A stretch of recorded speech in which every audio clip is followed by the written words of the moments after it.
psychopaths know what they're doing and know why they're doing it. In my opinion, Nurse Lucy Letby, in terms of the features we saw in the court case, is not a traditional psychopath. There have been lots of different theories about the nurse's motivation in this appalling case. The judge, in his sentencing, appeared to be hinting at maybe his own psychological theory. He made a reference to the notion that this nurse was a sadist. Sadism has a very narrow technical meaning in the world of psychology and psychiatry. It refers to a motivation where someone gains a kind of sick pleasure, a kick, from inflicting suffering and pain on others. The problem is that the research on nurse serial killers worldwide over the last 30 or 40 years, which has uncovered about 30 examples of this kind of tragic situation, does not arrive at the conclusion that sadism is actually the answer. The theories are very different from the idea that this is a sadist. And from what I could see of the court proceedings, there was very little evidence that Lucy Letby was getting some kind of emotional kick from the actual inflicting of death. However, one popular theory about nurse serial killers suggests they get a kick from something else, other aspects of the case. The most popular diagnosis, if she's going to attract a diagnosis that Nurse Lucy Letby will be concerned with in terms of how the public and the media and journalists think about someone like this, is they'll refer to a term called psychopath. A psychopath is someone who has no remorse, no guilt, has no empathy for people suffering, and they will stab you in the back, literally or metaphorically at work, in order to gain promotion over yourself. So at first glance, Lucy Letby seems to fit many of these features of a psychopathic personality. She didn't appear to show remorse or guilt. She didn't appear to have empathy for the suffering that she had inflicted on so many families around her. However, the problem at a technical level with a diagnosis of psychopath in this case is, generally speaking, psychopaths know what they're doing and know why they're doing it. The psychopath at work that stabs you in the back to get a pay rise over your entitlement to a pay rise knows exactly what they're doing and why they're doing it. In the case of Nurse Lucy Letby, it's not clear, although she had some perhaps psychopathic tendencies, that she knew exactly why she was doing it. What was the payoff? What was the gain? If anything, there was only downside going to come her way. She is now serving multiple life sentences. That's a very high stakes predicament to find yourself in. So what on earth was she after? In my opinion, Nurse Lucy Letby, in terms of the features we saw in the court case, is not a traditional psychopath. And instead you have to look at some other deeper emotional payoffs that may have been occurring as a result of these crimes to explain the psychology of this particular tragedy. Perhaps the most common theory that explains the motivation of nurse serial killers is captured by the title that these are what are referred to in America, at least, as code blue junkies. Code blue is a term from American hospitals which refers to when there's an emergency and a patient's having a cardiac or respiratory arrest, and a crash team arrives rapidly at the bedside of the patient in order to resuscitate them. The theory with nurse serial killers, who are referred to as code blue junkies, is they're getting a kick from the resuscitation attempt. And many cases in the past have found that these people develop a kind of heroic status from their ability to bring patients back from the dead. The key point about this theory is these nurse serial killers are not actually, in a sense, trying to kill patients. They're trying to bring them back from the dead. And the death of the patient is a very unfortunate, very tragic side effect of this code blue junkie motivation.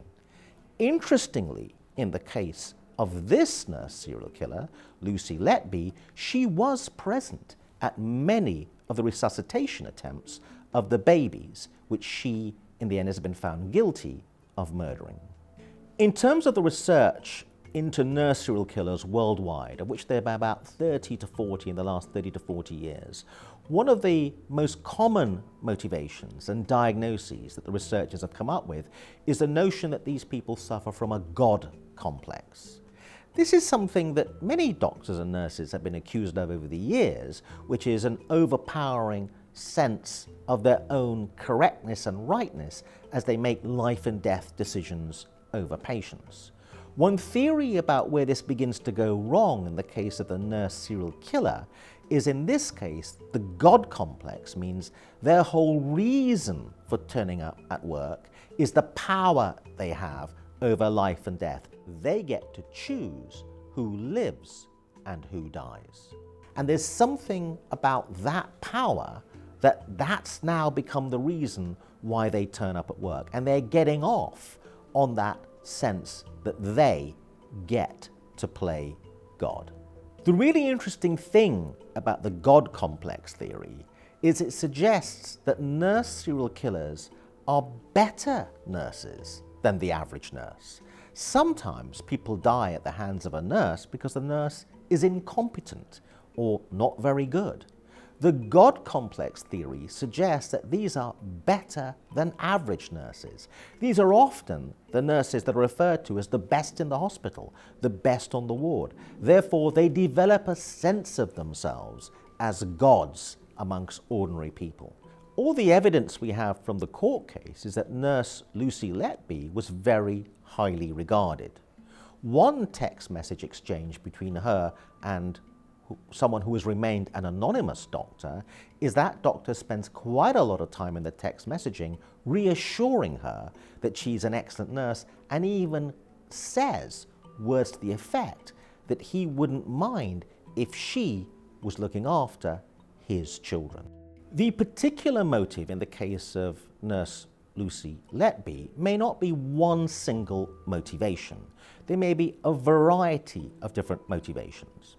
One possible motivation that has been subscribed to with her refers to another nurse, Beverly Allett, who in the early 1990s was found guilty of murdering several children under her care. The diagnosis and the motivation that's referred to in the Beverly Allett case was Munchausen syndrome by proxy. This is a very complicated and controversial diagnosis, but refers to the idea that a carer, maybe a nurse, maybe a mum, inflicts an injury or an illness on a child and gets off on the attention and the care that then surrounds the mother and child bond. Very interestingly, when you look at the research into nurse serial killers, and there have been about 30 worldwide in the last 30 or 40 years, men and women, male nurses and female nurses, are roughly speaking about equally represented.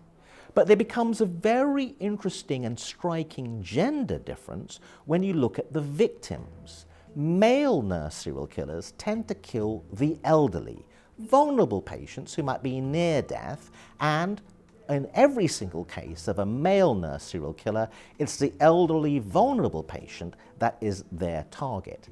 In no case worldwide of male nurse serial killers has a male nurse been found guilty of murdering children. Yet, several cases of female nurse serial killers have involved children. This raises a question, particularly in the case of nurse Lucy Letby, which is there something about the dynamic of the female relationship? We regard women as maternal, nurturing, caring, which is why when you've got a female nurse serial killer, it seems even more shocking and disturbing. Is it the case that nurse Lucy Letby, who appears to have been a rather isolated figure, was taking in some sense revenge on the mums who she could see were having babies, having a family, having relationships, and she was taking revenge because she was frightened of her own inability, possibly, to ever have a child herself?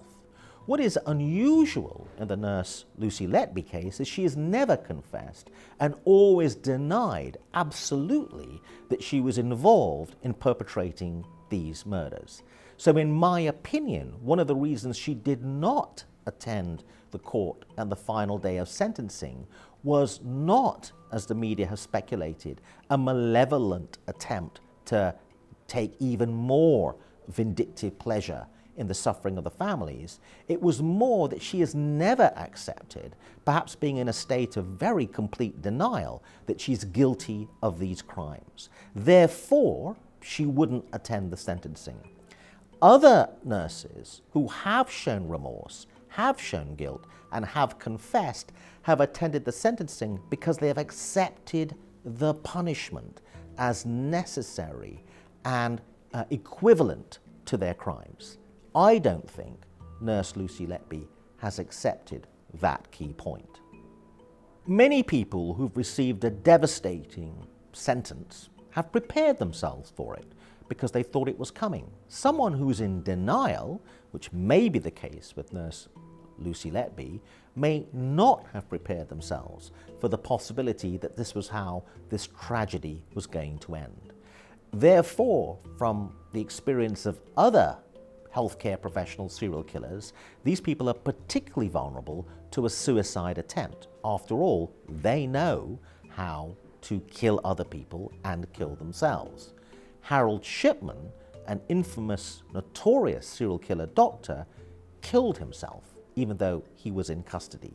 So I think this is possibly one of the outcomes that the authorities at this moment in time will be very concerned about.